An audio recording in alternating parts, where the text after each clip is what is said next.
आखिर भगवान श्री राम की मृत्यु के बाद अयोध्या का क्या हुआ?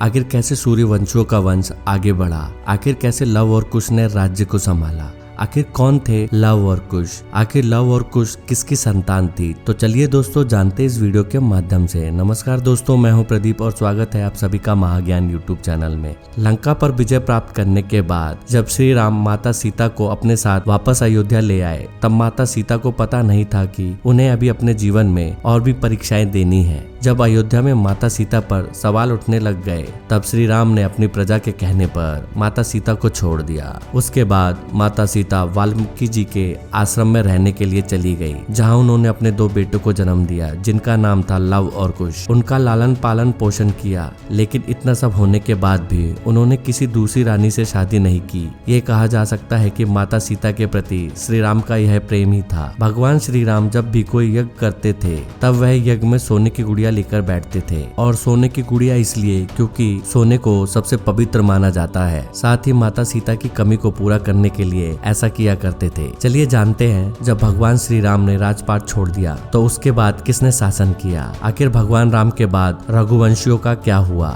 भगवान श्री राम के राजपाट छोड़ने के बाद अयोध्या में कुश ने शासन संभाला। उनका विवाह कुमुदवत से हुआ और अदिति के पिता बने, और उनके बाद अदिति के पुत्र हुए निषाद, और निषाद के पुत्र हुए नर, और नर के बाद हुए नव। इस तरह यह वंशावली बढ़ते बढ़ते आ पहुंची महाभारत काल के राजा बृहद्बल तक। इतिहास में बृहद्बल का जिक्र कुश की 50वीं पीढ़ी के रूप में किया गया है, जो कि भगवान श्री राम के ही वंशज थे, जिन्होंने कुरुक्षेत्र के युद्ध में कौरवों की ओर से युद्ध लड़ा था। माना जाता है कि चक्रव्यूह के दौरान अभिमन्यु और बृहद्बल के बीच घमासान युद्ध हुआ था, और अभिमन्यु के प्राणघात तीर से बृहद्बल की मृत्यु हो गई थी। पुराणों के अनुसार भरत, लक्ष्मण और शत्रुघ्न के भी दो पुत्र थे। भरत के दो पुत्र थे, ताक्षक और पुष्कर। वहीं लक्ष्मण जी के पुत्र चित्रांगद और चंद्रकेतु थे, और शत्रुघ्न के पुत्र सुबाहु और सुसेन थे। जब राम ने वन की ओर प्रस्थान लेने का निश्चय कर भरत का राज्याभिषेक करना चाहा, तो भरत नहीं माने। उन्होंने दक्षिण कौशल प्रदेश में कुश और उत्तर कौशल प्रदेश में लव का अभिषेक किया। भगवान राम के काल में भी कौशल राज्य उत्तर कौशल और दक्षिण कौशल में विभाजित था। कालिदास के रघुवंश चरित्र के अनुसार राम ने अपने पुत्र लव को शरावली का और कुश को कुशावली का राज्य दिया था। शरावली की माने तो निश्चय ही लव का राज्य उत्तर भारत में था और कुश का राज्य दक्षिण कौशल में। कुश की राजधानी कुशावली आज के बिलासपुर में थी। कौशल को राम की माता कौशल्या की जन्मभूमि माना जाता है। रघुवंश चरित्र के अनुसार कुश को अयोध्या जाने के लिए विंध्याचल को पार करना पड़ता था। इससे भी सिद्ध होता है कि उनका राज्य दक्षिण कौशल में ही था। ऐतिहासिक तथ्यों के अनुसार लव ने लवपुरी नगर की स्थापना की थी, जो वर्तमान में पाकिस्तान स्थित शहर लाहौर है। यहाँ के एक किले में लव और कुश का एक मंदिर भी बना हुआ है। लवपुरी को बाद में लोहपुरी कहा जाने लगा। दक्षिण पूर्व एशियाई देश लाओस, थाई नगर, लोहपुरी दोनों ही उनके नाम पर रखे गए स्थान है। ऐसा कहा जाता है कि लव के वंशज गुजरात चले गए और मेवाड़ में आकर बस गए, जहाँ इन्होंने शिवसूर्य वंश की स्थापना की। शायद यही कारण है कि मेवाड़ का राज प्रतीक भी सूर्य है। साथ ही यह भी सुनने में आता है कि लव से राघव राजपूतों का जन्म हुआ, जिसमें बड़ गुजर, झांस और सीकल का वंश चला। दूसरी शाखा सिसोदिया राजवंश की थी, जिसमें गहलोत वंश के राजा हुए। दूसरी ओर कुश ने कुशावली राज्य की स्थापना की,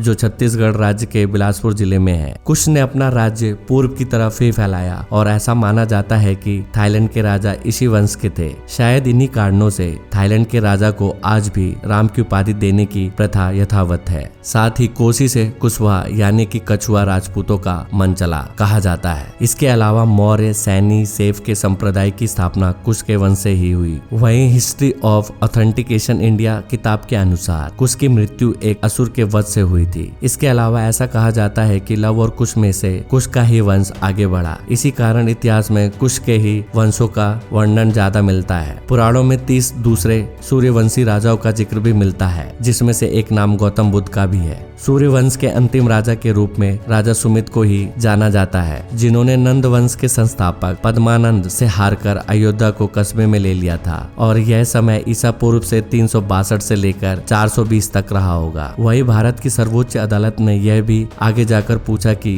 क्या राम के आज भी कोई वंशज अस्तित्व में है। तब जयपुर के राज परिवार में से दिया कुमारी ने एक पत्रावली के जरिए कुछ सबूत पेश किए, जिसमें अयोध्या के सभी राजाओं का नाम कर्मानुसार लिखे हुए थे, और उसमें राम के वंशज के रूप में 289 नंबर पर वंशज सवाई गवाई जयसिंह का ही नाम था और इसी क्रम में 307 वंशज के रूप में दिया कुमारी के पिता महाराजा भवानी सिंह का ही नाम मिलता है। तो इस तरह से ये वंशावली आज भी चलती आ रही है और आगे भी चलती रहेगी। हम भगवान श्री राम के ही वंशज हैं। दोस्तों, आप सभी को क्या लगता है, क्या सच में आज भी श्री राम के असली वंशज जिंदा है? और जो बात हमने बताई है इस वीडियो में, आपको क्या कहना है उसके बारे में हमें कमेंट बॉक्स में जरूर बताइएगा। और अगर यह वीडियो पसंद आई हो तो इसे लाइक करके चैनल को सब्सक्राइब जरूर करिएगा। तब तक के लिए बाय, टेक केयर।